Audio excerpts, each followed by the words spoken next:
زبیر صاحب ابھی آپ نے بات کی پل سڑک برج کی، یہ کام میں نے جیسے عرض کی یہ تو وہاں کی مقامی حکومت کا ہونا چاہیے، اور وہ مقامی حکومت نلکا گلی سڑک پل ان چیزوں کا ٹیک کیئر کرتی ہے. اور آپ دیکھیں ہمارے یہاں 1,500 یا 2,500 لوگ منتخب ہو کے آتے ہوں گے اگر چاروں صوبائی اسمبلیاں، قومی اسمبلی اور سینٹ بھی اکٹھا کر لیں.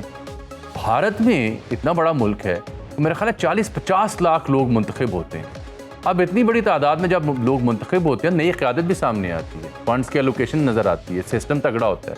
یہاں انہیں ڈر کیا میں یہ نہیں سمجھ پا رہا. میں آپ کو پرٹیننٹلی یہ سوال اس لیے پوچھ رہا ہوں کہ you had been part of Pakistan Muslim League نون.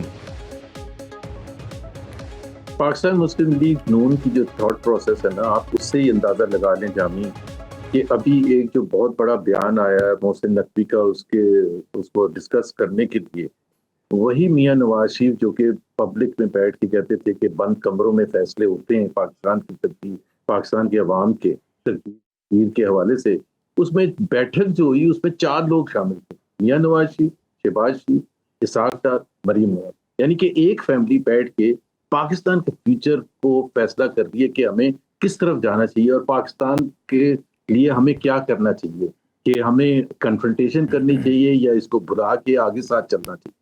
مطلب اگر آپ نے اتنے بڑے ایشو پر صرف 4 لوگ اور وہ بھی فیملی بیٹھ کے کھانے کے ٹیبل پر بیٹھ کے فیصلے کرے گی پاکستان کے عوام کی، پھر آپ سوچ خود اندازہ لگا لیں کہ وہ کیا پاور ڈیوالو کرنا چاہتے ہیں. بالکل بھی نہیں کرنا چاہتے.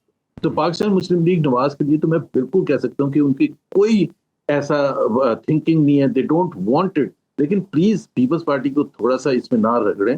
پیپلز پارٹی کراچی میں اگر آپ دیکھ لیں، آپ مرتضی وہاب اور آپ ان کے ساتھ دیکھ لیں کہ جماعت اسلامی کے بھی ہیں اور ایم کیو ایم کے تو نہیں ہے، جماعت اسلامی اور دوسری پارٹیز کے کونسلرز وغیرہ ہیں اور وہ اچھی خاصی پاور ان کو دی ہوئی ہے. ایسا نہیں ہے، مطلب I would like to criticize many things، but آپ یہ تو نہیں کہہ سکتے کہ جو پل بننا ہے وہ بلاول بھٹو فیصلہ کرتے ہیں. بلاول بھٹو از دا لاسٹ پرسن. اگر بلاول بھٹو کی وہ تھنکنگ ہوتی جو نواز شریف کی یا مریم کی ہے تو بلاول بھٹو چیف منسٹر بنتے نا. 2018 میں بھی بن سکتے تھے، 2024 میں بھی بن سکتے. Why is he not the chief minister and why Maryam is the chief minister? Because power آپ دینا ہی نہیں چاہتے، اپنی فیملی سے باہر آپ جانا ہی نہیں چاہتے. آپ کو اتنا ڈر خوف ہے کہ اگر وہ چلی گئی پاور اور پھر کونسلرز لیول پر تو پھر تو کام ہی ختم ہو جائے گا. پھر 45 سال کی یہ محنت ساری کی ساری ضائع ہو جائے گی. سو forget about it کہ وہ کچھ بھی قدم اٹھائیں گے یہ ڈیوالو کرنے کے لیے. آپ اسلام آباد کا حال دیکھ لینا، 4 دفعہ یا 3 دفعہ الیکشن کینسل ہو چکے ہیں. جی بالکل ویری ٹرو. نہیں کرنے دیتے. زبیر صاحب ذرا دیکھیے جو احمد بلال محبوب صاحب نے نقطہ اٹھایا بڑا دلچسپ ہے. یعنی اگر میں آپ کے سیاسی تجربے سے مستفید ہونا چاہوں زبیر صاحب، آپ کس کو پسند کرتے ہیں کس کو نہیں، اس کو چھوڑیں تھوڑی دیر کے لیے. اگر یہ این ایف سی والا مدعا کسی حد تک حل ہو جائے، اچھا بلدیاتی نظام آ جائے، تو آپ کو لگتا ہے کہ جو سسٹم کولیپس کرنے والی نوشن تھی یہ واپس ہو سکتی ہے، ایک سسٹم بہتر ہو گیا، یہ سننے کو مل سکتا ہے ہمیں؟ پہلی بات تو یہ این ایف سی ایوارڈ میں رد و بدل کے بالکل اگینسٹ ہوں. پہلی بات تو یہ، اور اس کی ایک سب سے بڑی وجہ یہ ہے کہ یہ کس نے طے کیا ہے جامی کہ وفاق جو ہے وہ زیادہ کمپٹنٹ ہے اور صوبے جو ہیں وہ انکمپٹنٹ ہے. یہ کہاں طے ہوا ہے؟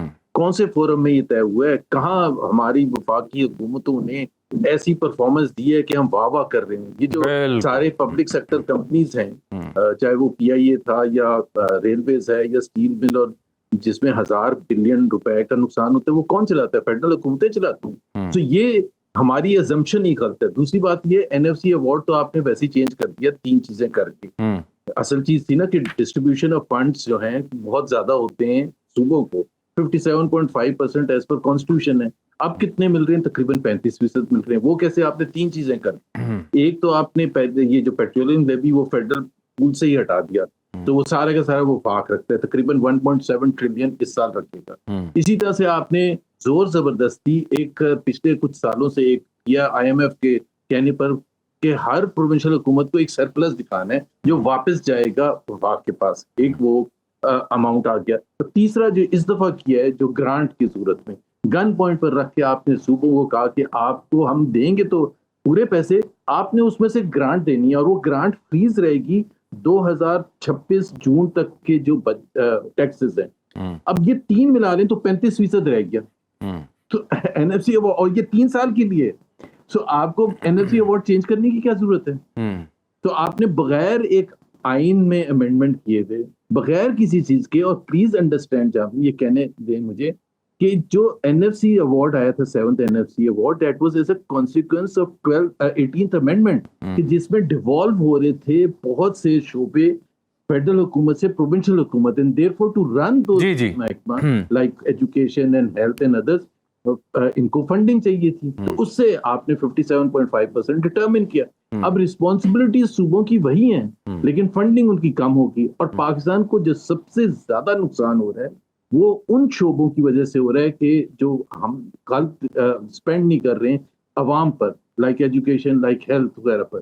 میں یہ نہیں کہہ رہا کہ پروونشل حکومتیں زبردست کام کر رہی ہیں, بہت زیادہ خراب کام کرتی ہیں اور تباہ کن کام کرنی ہے. سندھ کی چاہے حکومت ہو یا دوسری حکومت ہو, خاص طور پر سندھ اور بلوچستان. لیکن اگر یہ طریقہ کار یہ سمجھ کے ہم کر رہے ہیں کہ اس سے پاکستان کے مسائل ہو جائیں گے, بالکل یہ تو بہانے ہیں نا. آج سے 15 سال پہلے آپ کچھ اور سوچ رہے تھے کہ ٹھیک ہونے کے لیے آپ نے NFC ایوارڈ کیا اور 18th امینڈمنٹ کیا. اب آپ کہہ رہے ہیں نہیں, وفاق کمزور ہو گیا اور صوبے اسٹرانگ ہو گئے. So I think Pakistan is just going from one extreme to another extreme. جیسے ہم نے جوڈیشری کا حال کیا, پہلے افتخار چودھری کے تھرو آپ نے ایک انڈیپینڈنٹ سب جوڈیشری کریٹ کی کہ جی اتنی زیادہ ایکسٹریم پر لے گئے. نہیں, اب تو وہ ٹھیک ہو گئی نا سر, اب تو ٹھیک ہوگی جوڈیشری, تو اب ٹھیک ہوگی نا سر, میڈیا بھی ٹھیک ہو چکا ہے. جی بہت اچھی, اتنا انصاف ملتا ہے کہ نہیں, آپ کو ایک نئی عدالت ملنے جا رہی ہے, کمرشل کورٹ بھی انشاءاللہ ملے گی انشاءاللہ, اس کے لیے بھی ترمیم تیار ہے. زبیر صاحب, یہ جب ہم یہ اس ڈیبیٹ پہ بات کرتے ہیں نئے صوبے اور نئے انتظامی یونٹس, ان میں فرق کیا ہے سر؟ ناظرین کے لیے سمجھائیں ذرا.